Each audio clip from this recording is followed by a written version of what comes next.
What's going on, everyone? My name is Nicholas Merton here at DataDash, and today is December 9th of 2022. Well, folks, I hope you all are having a fantastic day wherever you are, because in today's video, I want to spend some time to talk about a big set of events next week that could have a major price impact on Bitcoin for the next preceding weeks and months. And it has a lot of ramifications on the macro scale. So we're going to be talking about what those events are, some of the charts that are signaling the concern around these events, and on top of that as well, we've got a sponsored interview with Integral, one of the leading DeFi protocols that we're genuinely excited about in this bear market. So if you guys are interested, stay tuned for it. Drop a like if you enjoyed the video, and let's kick off the rambling session. All right, so I don't want to focus so much on Bitcoin's price here, because we already know right now that Bitcoin's price has been relatively stagnant. Right now, we're getting weighed down by the descending line of resistance that started formulating back during June, with only one serious deviation here in November leading us down to new lows, and momentum has been relatively stagnant.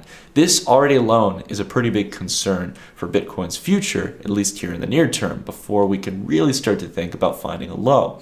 But when we turn to the macrosphere, we can see a lot of charts that are signaling concern. And I'm going to explain why I think that is here in just a moment. But we need to first dive through the price action, because price and market data that we have at our disposal tells us a lot. We can see that the VIX, the volatility index for call and put options on the S&P 500, has had a sudden spike up. Right when everyone thought this was the absolute bottom here for the VIX, or at least the top for the VIX for that matter, that we were going to break through the line, yet again, we have continued to hold a higher low, right? Continue to hold at consistent or higher lows for the VIX, with a major spike up back on Tuesday, holding around the 22-point range. This means there is more uncertainty and volatility, meaning fluctuation, and the call and put options market that are aiming to again hedge against market price action. And when we see more volatility, it is inverse to price action, meaning the higher volatility goes, the more likely price action is moving lower. Not always exactly one-to-one, but generally speaking, as we've seen, the market has dipped over the past couple days and volatility has started to spike back above that 200 week. We're going to see how it commingles between these sets of moving averages. Next up, we've got the previous market leaders, FANG and Apple, right? Facebook, Amazon, Netflix, Google, and Apple stock continuing to lag in the market. Now, while we did get a big gap up here back in early November, back a little over a month ago, price action in December has been relatively stagnant, even with a weakening dollar and a weakening US 30-year yield. Right? Now, why is this happening? Well, it likely has to do with the fact that even though the Fed has made some good progress in tackling inflation, it likely means that the Fed is going to continue to not only increase interest rates to some degree, but on top of that, maintain them there for a long time. Even if we aren't increasing by 75 basis points, if the Fed maintains these rates for a long period of time, it is going to keep down the demand for advertisements, consumer spending, and a lot of the things that made these technology companies so profitable. So I think that we've got a much lower pocket. We've been writing about this for months within the Dash Report group, and that's our newsletter here on the channel for those of you who may not know. But we've been really hitting home on this and really being kind of short essentially, or at least betting against a lot of these technology companies that were previous market leaders. Once we started to see that it wasn't holding above that 200-day and started using that previous kind of buy side indicator as resistance, this was a clear telltale sign, and it is still holding true. And last but not least, the more leading indices out there, such as the Dow Jones or the S&P 500, have started to show signs, not per se of weakness, but stagnation and trend. Right? The defensive stocks have been one of the few saving graces here. For example, the Dow Jones is at practically, I think back here in early December, was at its highest level since back in April of this year. A very clear difference in trend from that of the NASDAQ, but we've started to pretty much be at a neutral position for the last month. Price has practically stalled here, and this is where it starts to get really interesting to look for short opportunities, where the trend might start to reverse. Now, I have no doubt we might get another little pop up above this line here of previous resistance, but I think this is going to be the exit point here for those who have taken advantage of the relief rally.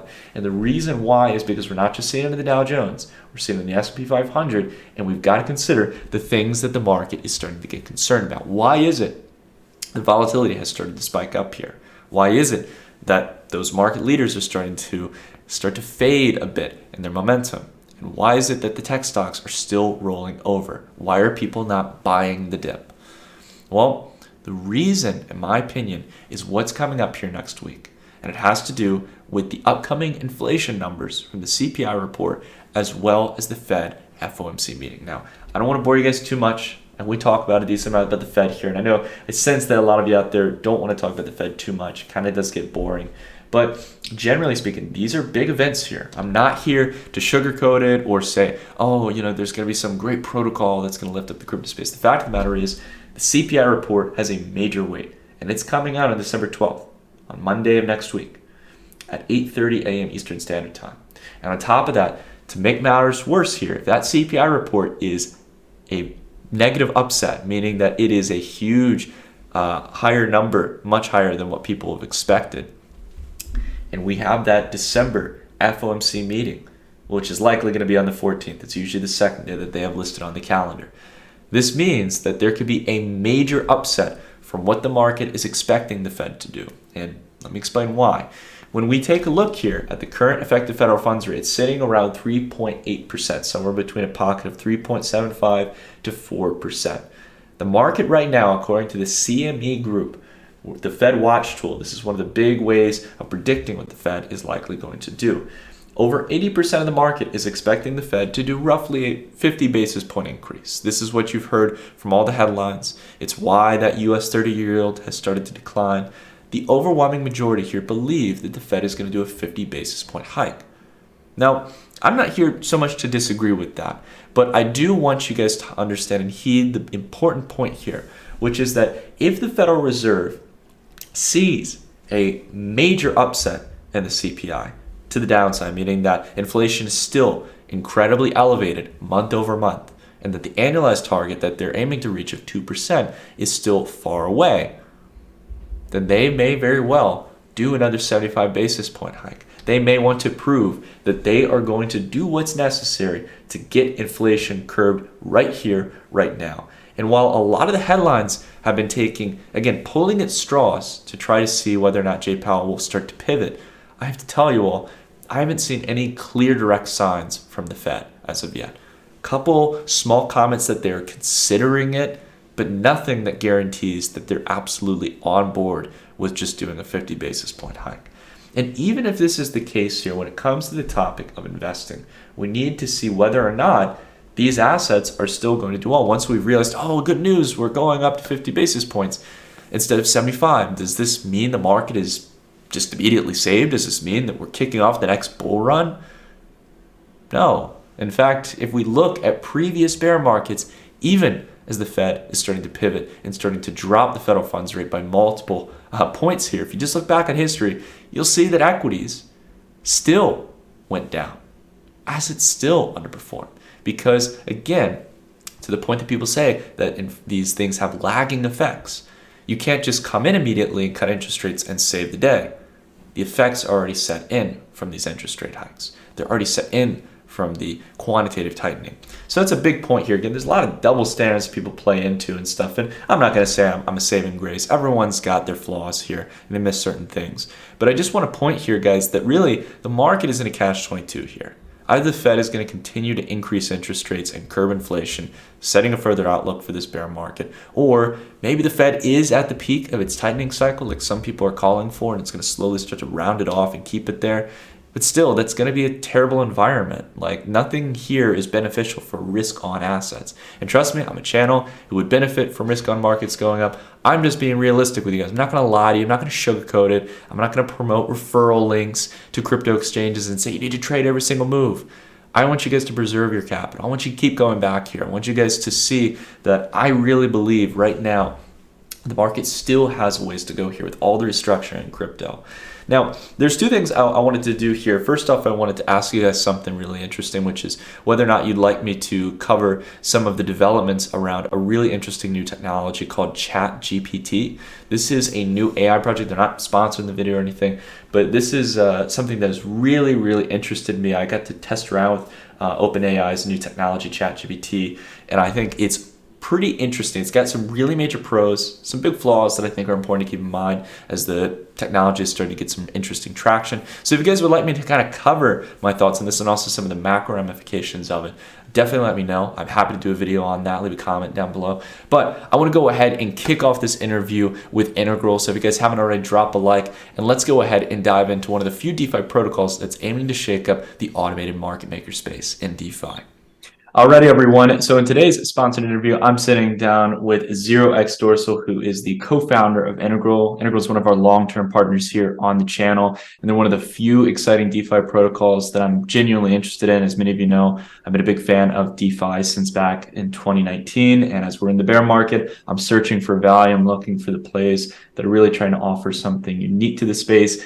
0x, thank you, man, for coming on. It's such a pleasure to get to chat with you and just to talk a little bit about DeFi because, I mean, man, with all that's going on, I mean, getting to talk to an anonymous personality in the crypto space, building a DeFi app that's still got 100% uptime with all that's collapsing in CeFi, I think it's a perfect time to revisit DeFi and try to see where we can find the value, man. So thank you for making the time.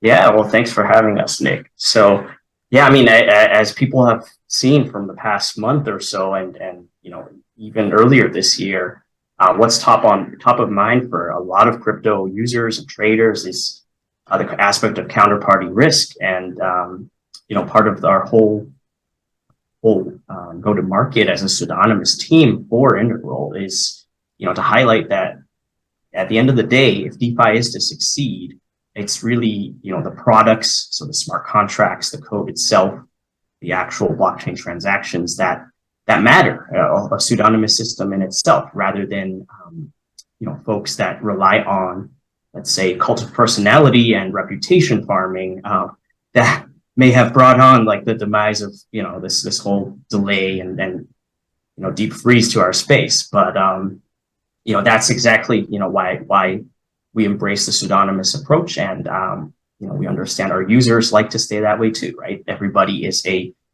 you know, 0x address at the end of the day, a hex address in byte space. So that's how we see our users, and that's how you know, we want our users to see us too. This really should be the code that matters. Exactly. That final line you said, man, is so true, and it's the realization I had when I was using like Uniswap back in the day. You know, with DeFi, you know, basically it doesn't matter who's building it. It's the same as Bitcoin with the open source code that built the Bitcoin network. No one knows who Satoshi is, and Bitcoin's had pretty much consistent uptime for the greater part of the last, you know, 12 years. Actually, almost, I think, coming up on 14 years here.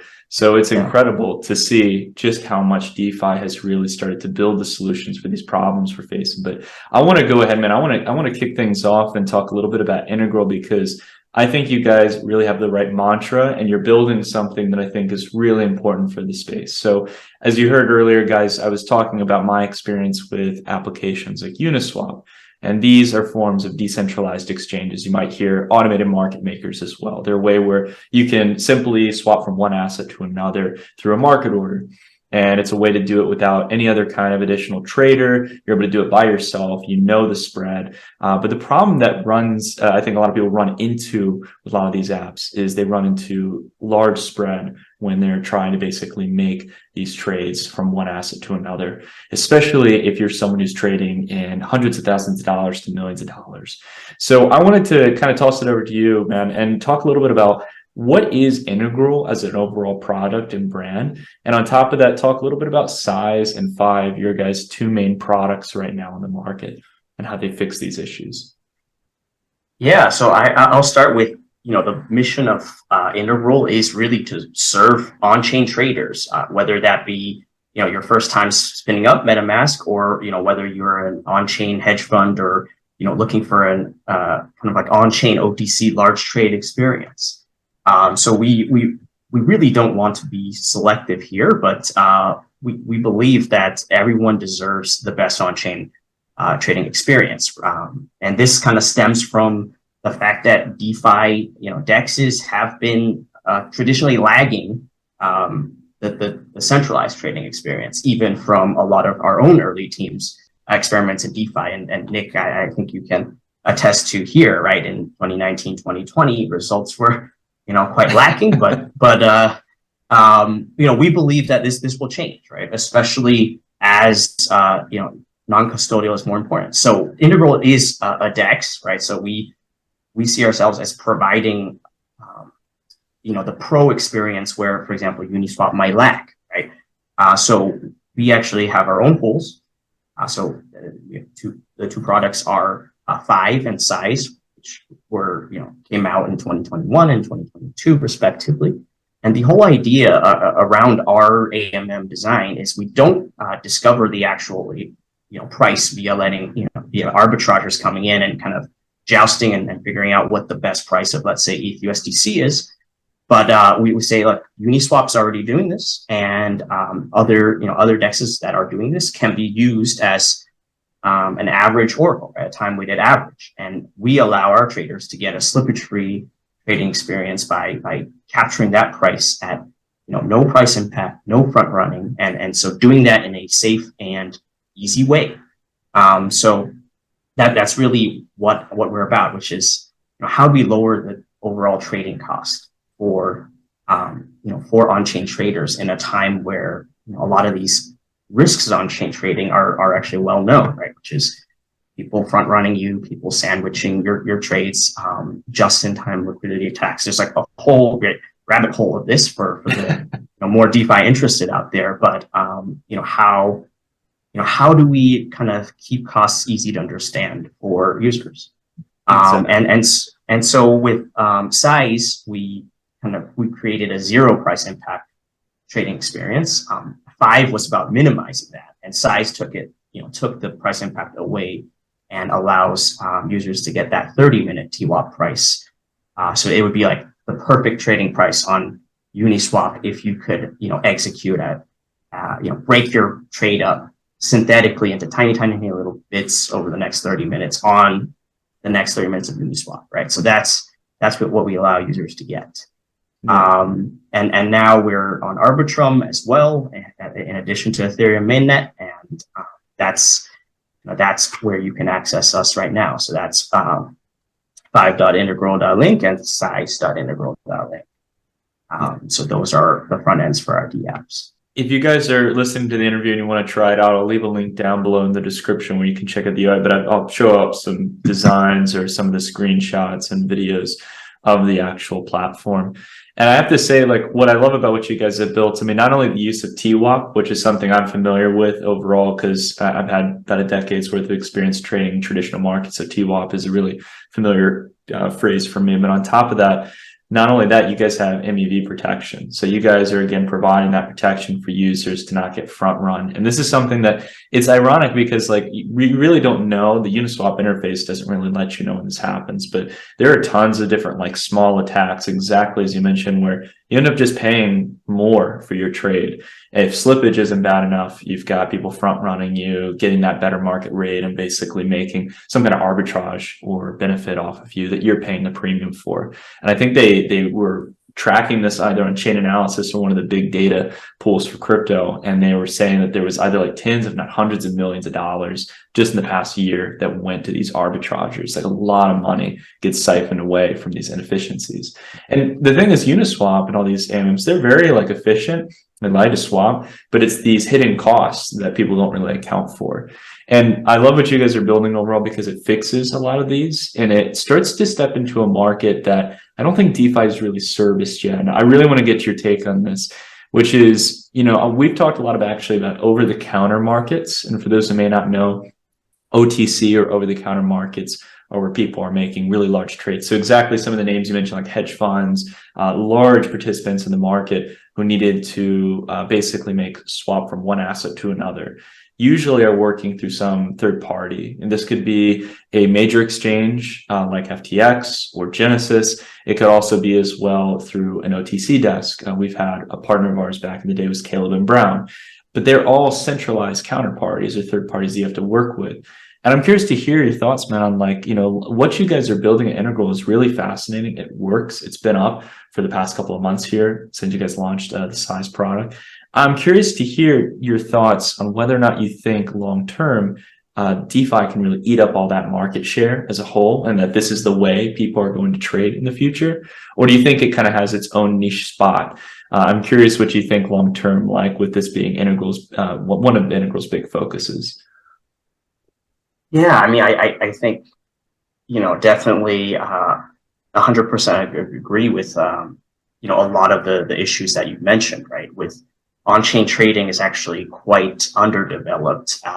The experience, right? As a UX, as a, person going on chain, looking for smart contracts to help with their trading experience, like that's an underdeveloped space. And large, more professional, kind of like on-chain trade, over-the-counter trading flows, right? That's a segment that's kind of underserved right now, right? Like Uniswap V2, even V3, like that. These are just the initial DeFi primitives that kind of have been put out there, and so we're quite early in this development. What I would expect is that, especially that counterparty risk of centralized, trading parties is top of mind now. We're going to have a lot of trading desks and kind of larger trade flows that need somewhere else with a different counterparty risk to trade at, right? Like not one where you believe you believe some exchange has proof of assets, or you believe Exactly that like, oh, their reputation is so good, right?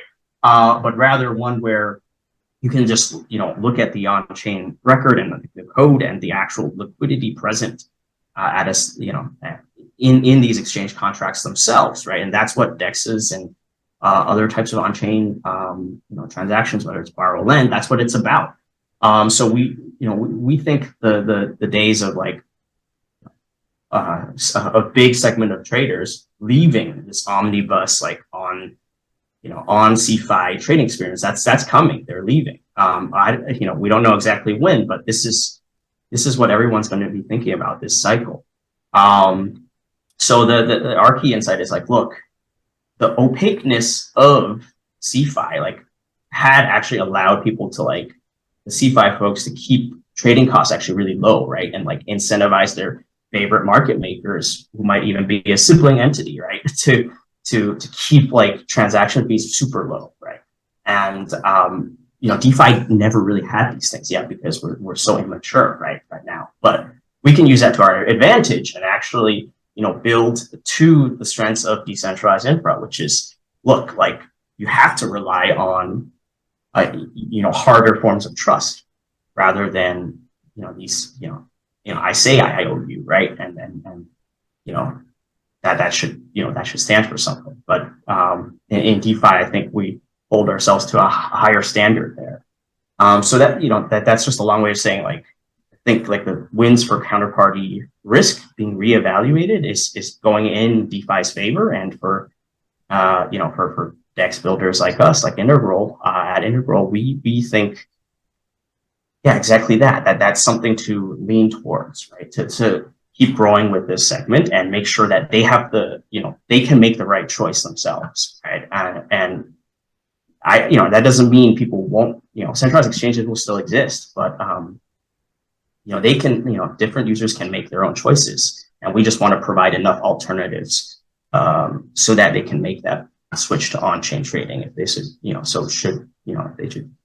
Sorry. So, if they want to choose to, right? So exactly. One point I was going to build on that, like, when I think about over-the-counter markets, the argument I would always hear about OTC is like, sometimes, I mean, not only you had the topic of slippage, but there's always this topic of, hey, you always want to have someone on the phone that you can chat with, or like someone essentially who is responsible for getting that trade executed.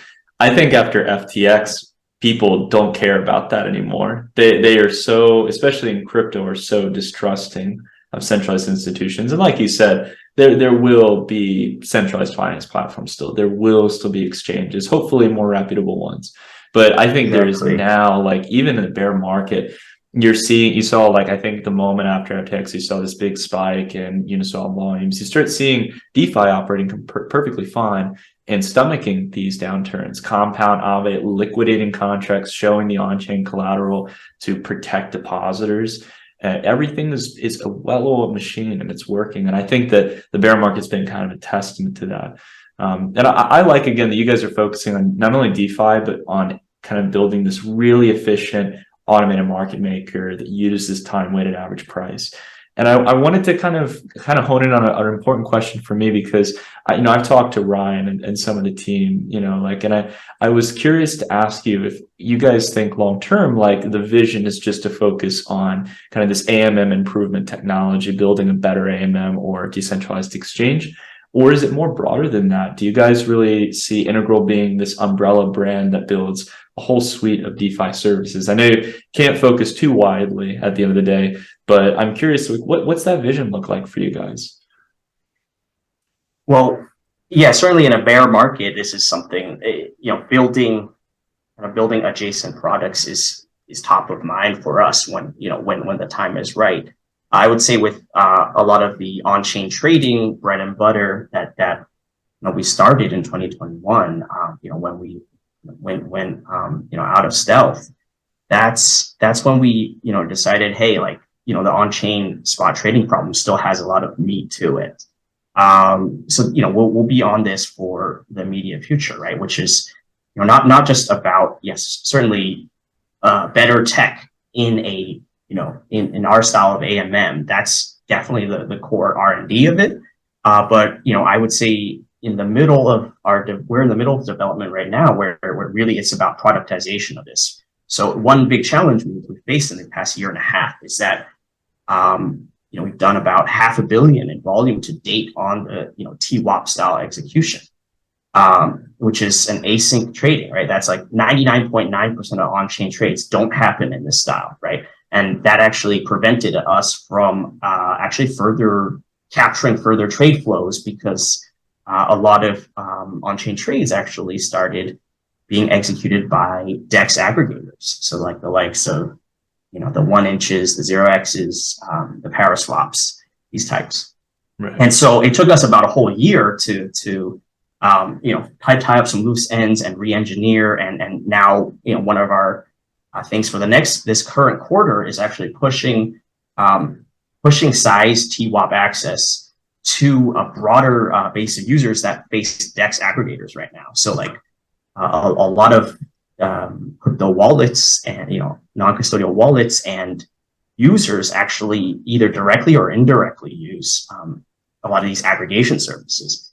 And so one challenge is, hey, like how do we get our AMM in front, or either directly or indirectly in front of these users that as their usage of DeFi front ends is changing and evolving right over the past year and a half. And so that's what we're doing with what we call internally the atomic relayer, but really this is just a way for Integral to indirectly face atomic, instant gratification swaps, which is still how the on-chain space mostly trades, right? Yeah, it's still 99, and it's going to be like that for quite a while. But that's just leaning into the fact that, look, users aren't going to change their behaviors overnight. So it's a bit of dogfooding our own product by building auxiliary products, which are still pretty much focused on-chain trading and moving to, for example, Ethereum L2s, such as Arbitrum and Optimism and ZK rollups are also all on our radar there. And then on another front, just like allowing the frontier of what traders naturally want to do on chain, such as sometimes a trader wants to know what price they can get from the supply side of the market. Other times they want to actually capture price, but they don't really care when, right? So like through a limit order. So like adding features like an integral style limit order into our infra that's another thing that's currently in that the works. would be really nice. I can understand, yeah. Especially for larger positions, having limit order functionality is huge on the bid and side. Yeah, exactly. So it's just to kind of zoom back in. It's just saying we're working on several frontiers of like really just reaching more traders of like where they are at now. And that was a big challenge when we first launched, like really launching more as a tech positioned focus, where we're saying, look, this can serve where DeFi is going to be in 5 or 10 years, right? But that, what are we going to do for 5 or 10 years, right? So that's, a lot of this is backfilling to like, let's play product where users are currently at for, the next 18 months, and indirectly show them how Integral can improve their trading experience. So, going back to that aggregator's point, by hooking into integral size and our own like TWAP, infrastructure, we can actually improve what the leading aggregators can, the price that the leading aggregators can give to their current users. So we can improve on kind of what's being quoted right now, about 10 to 15% on markets like ETH USDC. So currently it's a very exciting phase as several of the leading aggregator teams are working on integrating us currently. So this is hopefully something that will be full bloom and providing a new source of incoming trade flow for the underlying the slower TWAP infra. Right. So it's kind of like saying, hey, how do we get all sorts of things to eventually get settled, on the TWAP layer, even if it's indirect, right? So getting this like on layer 1 and even on L2s, I think, man, that's huge, because it gets you out there in front of a lot of people. It does a lot of the marketing for you, and the marketing is based on fundamentals. Who gives you the best rate, right? Who does the service best? And I think the proof is in the pudding there, like so to speak. You guys will have essentially like the most efficient rate on some trading pairs, and if that's the case, then like you said, 1inch. I've used 1inch before. There's all types of really great DEX aggregators. It's a great way to get the best tools and the best rates, therefore, out to people. So I'm very happy to hear you guys are focused on that, because that's something that I think, again, will get Integral's face out there to a lot of people. And again, also give people more efficient rates, and also hopefully provide degrees of protection as well when making those trades. So I'm excited, man. I think that's very cool. One thing I just wanted to say again, guys, just to iterate, I'll leave a link down below if you guys want to check out Integral. Try a small test swap. You don't have to be a large trader to use it. That's the cool thing. Again, you can still get really capital efficient trades on a smaller scale. And on top of that as well, if you guys want to look into the Integral token, there's a native utility token or governance token within the protocol.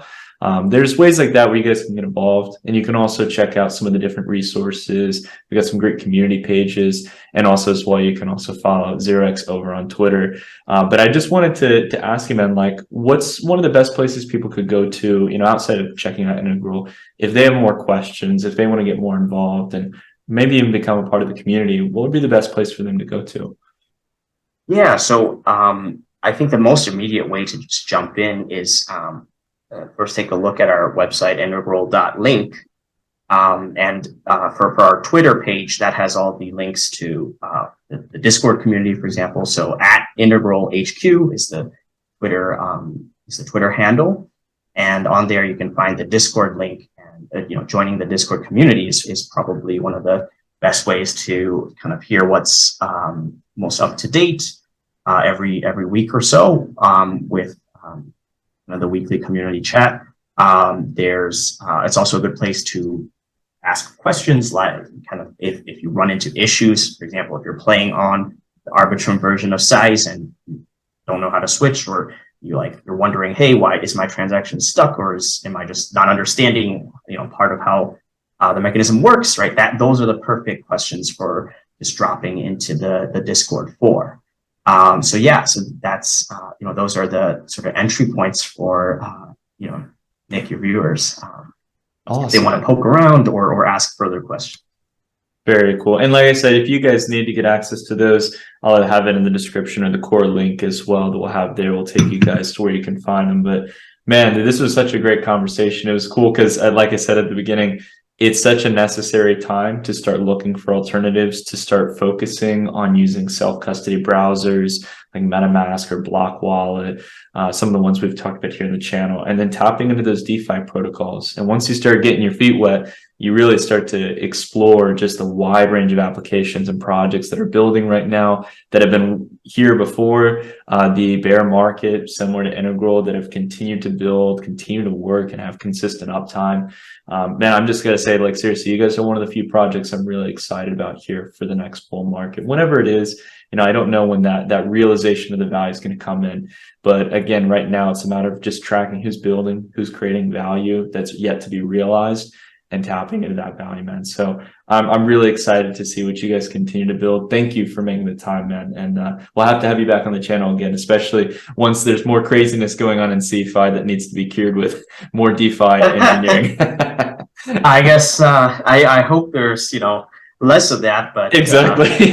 we have all of bear market to kind of hear about more, I guess. That's true. But yeah, it was a pleasure, pleasure being interviewed by you, Nick, and get a chance to present and talk a little bit about behind the scenes of what we're doing with Integral. Absolutely, man. It's my pleasure. And like I said, I guess we'll leave the links down below, and we'll catch you all in the next video.